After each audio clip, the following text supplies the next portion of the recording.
Always delighted to be talking a second time with a guest, and in this case, I am honored, pleased to be talking with author Rajani LaRocca. Rajani, thank you for jumping in, joining, and bringing the wonderful space that you create in once more. I think I mentioned that on our trifecta episode with Chris. You have such a magnificent creative space there.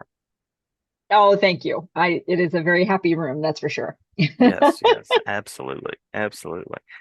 Well, you have a new book, and I am, of course, going to look at my notes to make sure that I get the title right. There it is as well, Sona and the Golden Beasts. Look at that right there, which stands in addition to many picture books that you've created, Red, White, and Whole, Mirror to Mirror, and just a lovely range of work that's out there. So there's a fantasy element to the book that I'm really interested to talk to you about because that's one of my absolute go-to genres. Yeah. Yeah. It's interesting growing up. I was a huge fantasy reader. When I was a young kid, I read the Chronicles of Narnia, absolutely Mm-hmm. loved those books. And then when I was older, I read the Lord of the Rings. I think I read The Hobbit probably in between somewhere there, but I don't think I was aware of the Lord of the Rings until I was older. Yeah. Became obsessed with that world and the languages and just kind of the battle of good versus evil. Mm-hmm. Um, Mm-hmm. Grew up loving fantasy. And as an Indian American person, there are lots of British influences in India because of the long hundreds of years of colonization there. Mm-hmm. Mm-hmm. But I, of course, grew up at a time. I didn't live in India, but also I was born well after the British had left. So I also grew up kind of, because I was an American English student, read a lot of British literature in school, and then loved lots of things about British culture. Like I loved Shakespeare. I loved, Jane Austen. I loved the Great British Baking Show, lots of things. Yeah. But kind of as I got older and reflected upon the whole history of the British colonization of India, um, it was tough to kind of hold both of those things at the same time. Mm-hmm. Because the British certainly brought lots of great things to many places across the world, but they also brought racism and destruction of natural resources. And they basically stole lots of things that they ended up keeping in Great Britain. And so it was hard to reconcile those two things that I loved so much about British literature and culture, and also couldn't wrap my mind around how one group of people could do something like that to other groups of people. Yeah. So that was part of the inspiration for this story, because Sona and the Golden Beast involves a country called Devia, which is, inspired by India. And the inhabitants of Devia are remarkable for their golden ears and their ability to cast magic through music. Um, and about 250 years before the story starts, another group of people called the Maliks from the island of Malekia come initially to trade, but then end up taking over the governing of the entire country because there are many riches to be found there, including these gems that the Davans consider sacred and would never sell them, but the Malekians are like, we'll sell them. So they force the Davans to mine them, and then they sell them all over the world and become the richest country on the planet, basically. Mm-hmm. And at the beginning of the story, there is a very bad Malekian king who has not only forced the Davans into this kind of servitude, but he's also outlawed music so that Davans can't cast their magic. And the main character, Sona, is a girl who is Malekian. She is a farmer. Her family's been there for a few generations, but she was also raised by a Devan woman who is her ayah, kind of like a nanny. She was a grandmotherly figure to her because Sona's mom has died, in childbirth, basically. And so she loves both Devans and Nelics, and she just wants everything to be fair between everyone. And the other thing is that she hears music everywhere, even though it's been outlawed. So she hears music in the land around her, and then especially in the animals who keep showing up on her doorstep, kind of that she rescues. And so she, at the very beginning of the book, she discovers an injured wolf pup with golden ears. And she Mhm. thinks that this beast might be related to one of the five sacred beasts of Davia. And then a Malekian hunter shows up and he basically says that he's killed the mom and he's looking for the second pup. And so she's like, oh no, like I can't let him have this pup. So she leaves to save the pup. And then that person who raised her, her Aya, gets really sick. And so she ends up going on a quest with a Daven boy across the entire country to find the nectar of life to help cure the person that they love. And so along the way, she learns all kinds of secrets about the Malekian Empire and herself. And then it turns out maybe that she's not just trying to save that one person she loves, but maybe all of the golden beasts and maybe the entire country.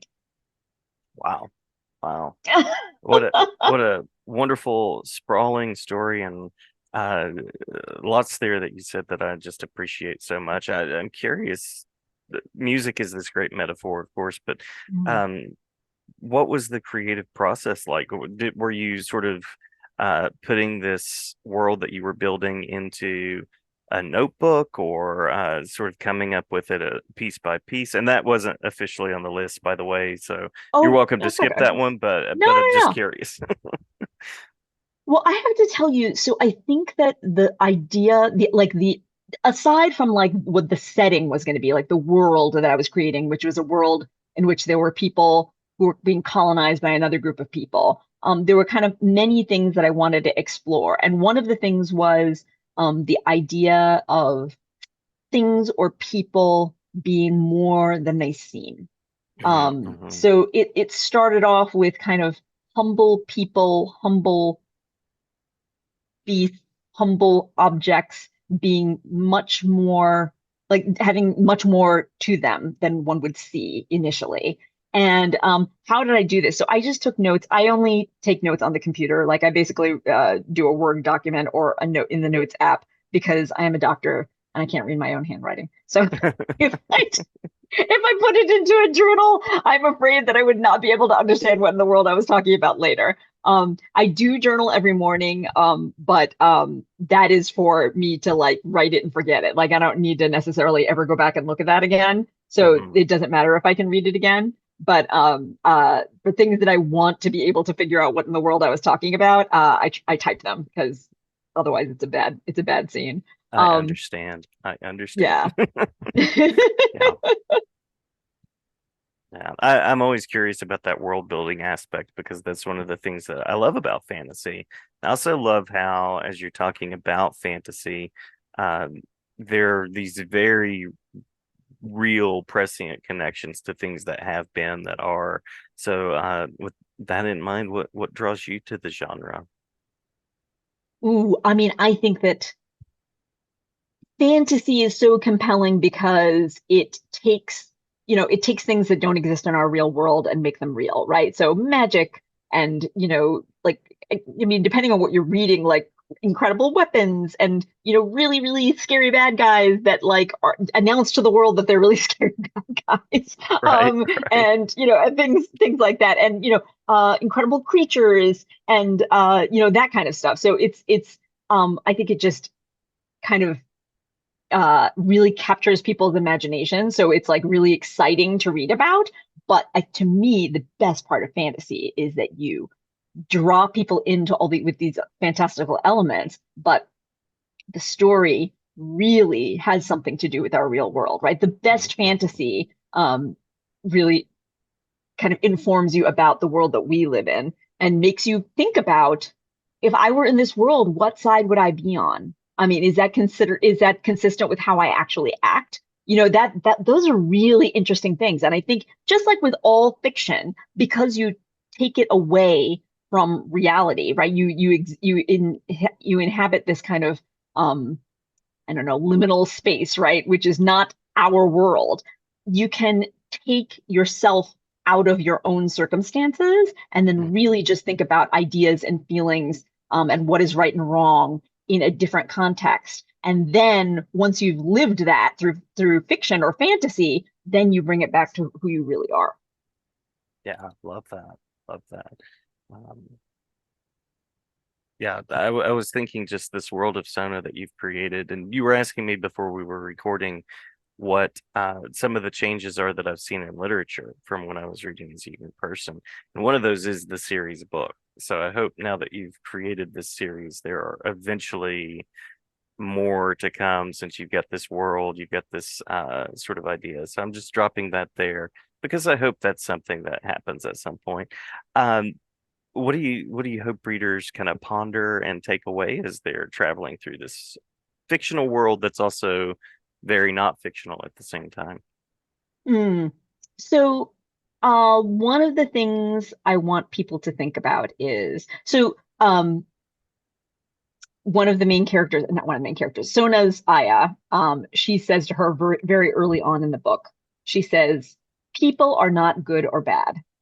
There's Mm-hmm. both in all of us. It is our actions that are good or bad.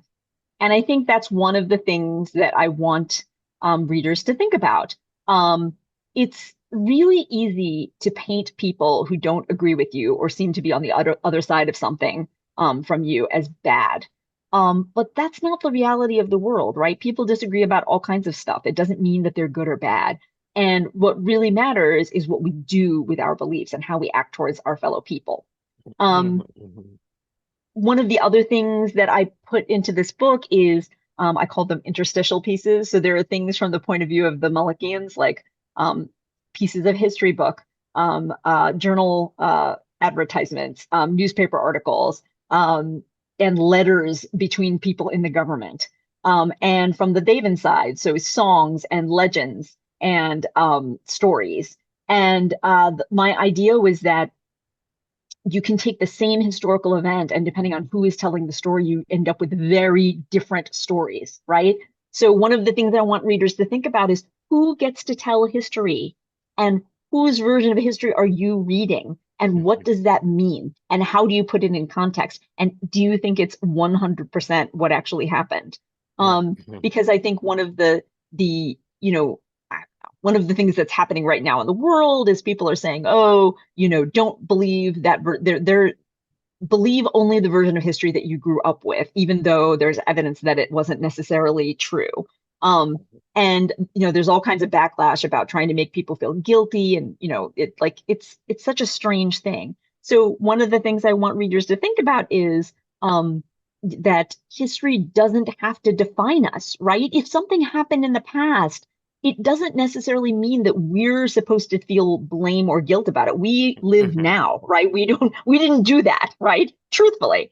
But we have to know what actually happened and face up to it so that it can inform what we do in the future. That's really, really important. And so it's so Mm-hmm. important to get not just one version of a historical event. Um, Absolutely. yeah. And then, the other thing is that uh, one of the big themes in the book is nonviolence. So the Davins don't believe in hurting or killing fellow living beings. So they don't eat meat, they don't have an army, they don't use weapons, and they refuse to kill someone, even if that person is threatening them. So they don't have an army and they won't fight against the Malachian rule. And the Maliks consider this as evidence of weakness. And I want readers to think about, is that really weakness? Can you be Mm-hmm. nonviolent and be committed to nonviolence and not hurting anyone ever and still prevail in Mm-hmm. terms of, what you think is right and in terms of morality? And of course, we have real examples of that in the world, in our world, right? So Mahatma Gandhi's one of his first principles was ahimsa or nonviolence, and he led the Indian freedom fighter movement without fighting. Saying we don't hurt. We will be hurt, but we won't hurt back. And Martin Luther King Jr. In our own country used many of those principles in his stand for civil rights. So there Mm-hmm. are examples in our world of it actually working. And so I wanted to put that into a fantasy context and have readers think about that as well. Yeah. Yeah. Awesome. Awesome. Awesome. Well, I think I have one more official question, and Mhm. that is what currently has your creative attention? The things that are circling that you, of course, can talk about because I know sometimes there are agreements that you can't talk about things yet. Um, and then also the places where people can go to find out more about you, about the book. And then P.S., what's your doctorate in is also my question. Oh, okay. So so I'm a medical doctor. So I'm Oh, a doctor of cool, cool. medicine. Yes, yes, yes. So I'm an internal medicine doctor. So there's always some sort of medical something sprinkled into many of my books because Love it. that's Yeah. just the way my brain goes. Yeah. Um, and then, oh, my creative attention. So I have a YA novel that is coming next year. I'm waiting for notes to come back from my editor. The name is still up in the air, so I can't really say anything about that, but it's exciting. It's set in high school. It's my first YA novel. I'm kind of thrilled. Yeah, Um, yeah. I have, I have my first chapter book is coming out in at the end of this month on April 30th. It's called Rohan Murthy Has a Plan, and it is the second book in the new series, The Kids in Mrs. Z's Class, coming from Algonquin. So Hmm. that Kate Mesner wrote the first book called Emma McKenna Full Out. And the idea is that it's a third grade class and there are 18 kids and each of them has a story. So there are going to be 18 books in the series and 17 different authors telling each of the stories. And it's really such a cool collaboration. And it's coming April 30th. And then I have a picture book called Monty and Me, which is coming out in November with Candlewick. It's about a little girl who has a favorite auntie. She doesn't, and she's the youngest in her family, just like her auntie is the youngest in her family. And she calls her Monty for my auntie. But then her cousin comes to town and she has a hard time sharing. So it's a book about favorite relatives and gentle cousin jealousy. Right, right. Um, yeah. And then I'm working on lots of stuff. I'm working on another middle grade, like a mystery. I've got a graphic novel idea. There's all kinds of stuff going on. And then I've got, I think, three picture books coming next year. So there's a lot in Wow. the pipeline. Yeah. Wow, wow. Yeah. I was about to say, because I know you've done the verse novel, the picture book, you're now doing middle grades chapter books, young adult. I was about to say the next area is a graphic novel. I know. So I mean, there you it's go. such a cool format and people love them. And I also know because I am not an illustrator that they take forever to come out because you can write the script, but then it's 200 pages of art. So, Mm-hmm, if you're hmm. not doing the art, it takes a long time. And of course, even if you are doing the art, it takes a long time, but it's Yeah. especially long if you're not doing the art. Yeah, for sure, for sure. Well, I'm so glad to hear that there's so much more on the way and that you're continuing to explore creating. Um, Glad to have you back anytime to talk about books as they're coming to be, projects, ideas that you're circling. And thank you again, Rajani. Thank you for the time and the conversation. Thank you, Jason. This was really fun. Always, always.